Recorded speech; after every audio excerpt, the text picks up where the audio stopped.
दोस्तों आज के इस वीडियो में हम बात करने वाले हैं अच्छी मौत के बारे में, यानी कि नेक मौत के बारे में, और आपको बताने वाले हैं कि एक अच्छी मौत की क्या अलामतें हैं, यानी कि नेक मौत की क्या क्या निशानियां हैं। इसके बारे में हमारे प्यारे नबी हुजूर सल्लल्लाहु अलैहि वसल्लम ने क्या फरमाया है।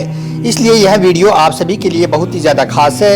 आप इसको आखिर तक ज़रूर देखना और मेहरबानी करके अपने दोस्तों में शेयर भी कर देना। तो चलिए दोस्तों शुरू करते हैं।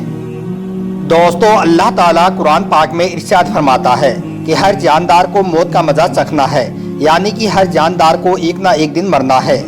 दोस्तों मौत का फरिश्ता हर इंसान के पीछे लगा रहता है। हमारे आसपास न जाने कितनी ऐसी मिसालें हैं कि अच्छे भले सेहतमंद लोग रात को आराम से अपने बिस्तर पर सोते हैं, लेकिन उन्हें सुबह उठने की मोहलत नहीं मिलती है। कितने ऐसे लोग हैं जो आराम से अपने घरों से किसी काम की वजह से बाहर निकलते हैं, लेकिन वापस उन्हें घर पहुंचना नसीब नहीं होता है। कितनी बारातें बैंड बाजों के साथ घरों से निकलती हैं, लेकिन वापसी मातम के साथ होती है। कितने लोग अपना कोई काम कर रहे होते हैं कि अचानक उन्हें दिल का दौरा पड़ने पर उनकी मौत हो जाती है और सारे के सारे काम धंधे धरे रह जाते हैं। कहने का मतलब ये है कि मौत बरहक है, हर जानदार को एक ना एक दिन मौत आनी है। लेकिन दोस्तों सवाल अब ये उठता है कि मौत तो सबको आनी है, लेकिन ऐसी कौन सी मौत है जो अच्छी मौत होती है, यानी कि जो नेक मौत होती है। इसके बारे में अल्लाह के रसूल सल्लल्लाहु अलैहि वसल्लम ने क्या फरमाया है। दोस्तों नेक मौत, अच्छी मौत, उसकी कुछ अलामतें हैं, यानी कि नेक मौत की ये 5 निशानियां होती हैं। जिनको इस तरह की मौत आ जाती है तो समझ लेना कि यह मौत नेक और अच्छी मौत की निशानी है। नंबर 1, दोस्तों नेक मौत की पहली निशानी तो ये होती है कि इंसान को मरने से पहले अल्लाह ताला उसको खुशखबरी दे देता है, जिससे उसके दिल से मौत का खौफ दूर हो जाता है और वो खुशी खुशी अपनी इबादतों में और जिक्र इलाही में मशगूल हो जाता है। यानी कि ऐसे शख्स पर मौत की हल्कानी जाहिर नहीं होती है। अल्लाह के रसूल सल्लल्लाहु अलैहि वसल्लम भी कलमा पढ़ते पढ़ते और गुफ्तगू करते करते ही इस दुनिया से पर्दा फरमा गए थे, और इसी तरह से सहाबाई किराम रज़ियल्लाहु ताला अन्हु भी रुखसत हुए थे।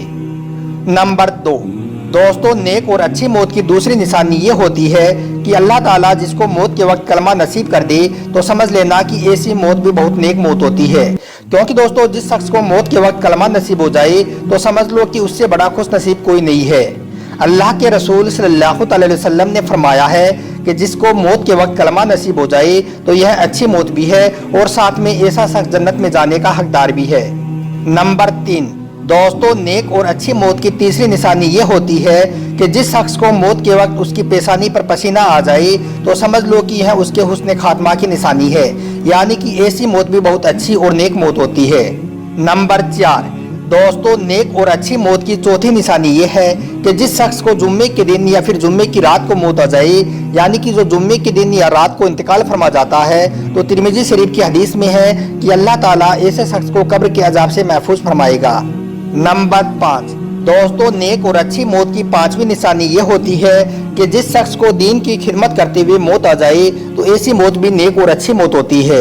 क्योंकि हमारे प्यारे नबी हुजूर सल्लल्लाहु अलैहि वसल्लम ने फरमाया है कि जो शख्स मैदान जिहाद में अपनी जान दे बैठा, यानी कि इंतकाल कर गया, तो यह मौत भी उसके हुस्न खात्मा की निशानी है। और दोस्तों जिस शख्स की मौत हो और अल्लाह की रजा से उसका चेहरा चमकने लगे और लोग उसकी तारीफ करते हैं कि वाकई में इसका चेहरा चमकने लगा, तो ये भी बहुत अच्छी मौत की अलामत है, यानी कि ये भी बहुत अच्छी और नेक मौत है। इसके अलावा बच्चा जन्ने की हालत में मरने वाली औरत भी कब्र के अजाब से महफूज रहेगी। इसके अलावा दोस्तों जो शख्स ताउन की बीमारी में इंतकाल कर गया तो ऐसा शख्स भी शहीद के दर्जे में आता है। सही बुखारी शरीफ की हदीस है कि जो ताउन की बीमारी में, यानी कि जो बीमारी एक वबाई बीमारी थी, उसकी वजह से इंतकाल फरमा गया तो ऐसी मौत भी अच्छी मौत होती है। सही बुखारी शरीफ की हदीस है कि अल्लाह के रसूल सल्लल्लाहु अलैहि वसल्लम ने फरमाया कि पेट की बीमारी से, यानी कि ऐसी कोई भी बीमारी हो जिसका ताल्लुक पेट से हो, तो ऐसी बीमारी से अगर किसी को मौत हो जाए तो वो शहीद है। इसके अलावा दोस्तों जिस शख्स को पानी में डूबने से मौत हो जाए या फिर उस पर कोई भारी भरकम चीज गिर जाए, जैसे कि कोई पहाड़ या फिर कोई छत उस पर गिर जाए और वो उससे इंतकाल फरमा जाए, तो ऐसी मौत के बारे में भी हमारे प्यारे नबी हुजूर सल्लल्लाहु अलैहि वसल्लम ने फरमाया है कि ऐसी मौत भी अच्छी और नेक मौत है, और ऐसे शख्स को भी शहीद का दर्जा मिलता है।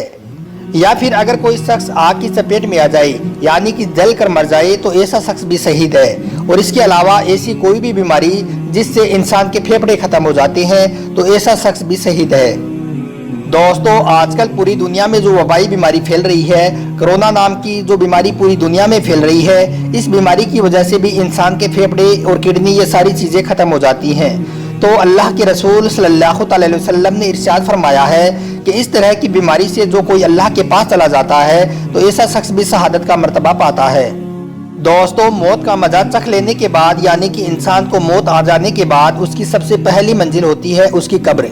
कब्र की मंजिल कितनी भयानक होती है, इस बात का अंदाज़ा आप अल्लाह के पैगंबर हज़रत मोहम्मद सल्लल्लाहु अलैहि वसल्लम की इस दुआ से लगा सकते हो कि हुजूर सल्लल्लाहु अलैहि वसल्लम अक्सर यह दुआ किया करते थे कि ए अल्लाह मैं तेरी पनाह मांगता हूँ कब्र के अजाब से। अल्लाह के रसूल सल्लल्लाहु अलैहि वसल्लम का फरमान है कि मौत की तकलीफ बहुत शदीद होगी। दोस्तों हज़रत आयशा रज़ियल्लाहु ताला अन्हा फरमाती हैं कि मैंने अल्लाह के नबी हुजूर सल्लल्लाहु अलैहि वसल्लम को कोई भी ऐसी नमाज पढ़ते हुए नहीं देखा जिसमें आप सल्लल्लाहु अलैहि वसल्लम ने अज़ाब कब्र से पनाह ना मांगी हो। दोस्तों हज़रत उस्मान गनी रज़ियल्लाहु ताला अन्हु को कब्र की याद आने पर इतना रोया करते थे कि उनकी दाढ़ी मुबारक आंसुओं से तर हो जाया करती थी और फरमाते थे कि कब्र आखिरत की मंजिलों में से सबसे पहली मंजिल है। जिसको इस मंजिल से निजात ना मिल सकी उसके लिए अगली मंजिल इससे कहीं ज़्यादा सख्त होगी। दोस्तों हज़रत अब्दुल्ला बिन अब्बास रज़ियल्लाहु ताला अन्हु से रिवायत है कि नबी करीम सल्लल्लाहु अलैहि वसल्लम एक मरतबा दो कब्रों के पास से गुजरे तो आप सल्लल्लाहु अलैहि वसल्लम ने फरमाया कि इन दोनों को कब्रों में अजाब हो रहा है और किसी बड़ी बात पर नहीं, बल्कि इनमें से एक चुगली करता था और दूसरा पेशाब के छिंटों से एहतियात नहीं करता था। दोस्तों हज़रत अबू हुरैरा रज़ियल्लाहु ताला अन्हु कहते हैं कि नबी करीम सल्लल्लाहु अलैहि वसल्लम ने फरमाया कि लज्जतों को मिटा देने वाली चीज़ यानी कि मौत को कसरत से याद किया करो। हज़रत अनस बिन मलिक रज़ियल्लाहु ताला अन्हु से रिवायत है कि नबी करीम सल्लल्लाहु अलैहि वसल्लम ने फरमाया कि तुम में से कोई भी आदमी तकलीफ़ या मुसीबत की वजह से मौत की आरजू ना करे। दोस्तों अल्लाह के पैगंबर हज़रत मोहम्मद सल्लल्लाहु अलैहि वसल्लम ने फरमाया कि तुम में से कोई भी मौत की तमन्ना ना करे, क्योंकि अगर वो नेक है तो हो सकता है कि वो और ज़्यादा नेकियां कर ले, और अगर वो गुनाहगार है तो शायद वो नेक अमल करके अपने अल्लाह को राज़ी कर ले। दोस्तों नेकी पर अमल करते वक्त मौत आ जाना अच्छी मौत की निशानी है, जैसे कि नमाज पढ़ते हुए मौत का आ जाना या इस्लाम की किसी इबादत में मशगूल होने में मौत आ जाए तो मौत अच्छी होती है। मगर दोस्तों कितनी अफसोस की बात है कि आज हम अखबार पढ़ने, फेसबुक चलाने के लिए तो वक्त निकाल लेते हैं, पर हमें कुरान पढ़ने का वक्त नहीं मिलता। आज हमें घंटों टीवी देखने का वक्त तो मिल जाता है, पर कुरान पाक पढ़ने का वक्त नहीं मिलता। आज हम घूमने फिरने के लिए तो कई कई दिनों का वक्त निकाल लेते हैं, पर कुरान की दावत आम करने के लिए हमें वक्त नहीं निकाल पाती। बच्चे के 4-5 साल के होते ही हमें उसके दुनियावी तालीम की फिक्र तो होने लगती है, बल्कि महंगे से महंगा ट्यूशन लगाकर भी दुनियावी तालीम दिलाने की कोशिश की जाती है ताकि औलादे दुनिया में लोगों के बराबर खड़ा होने में शर्म महसूस ना करें। लेकिन दीनी तालीम के लिए वालिदैन फिक्रमंद नहीं होते।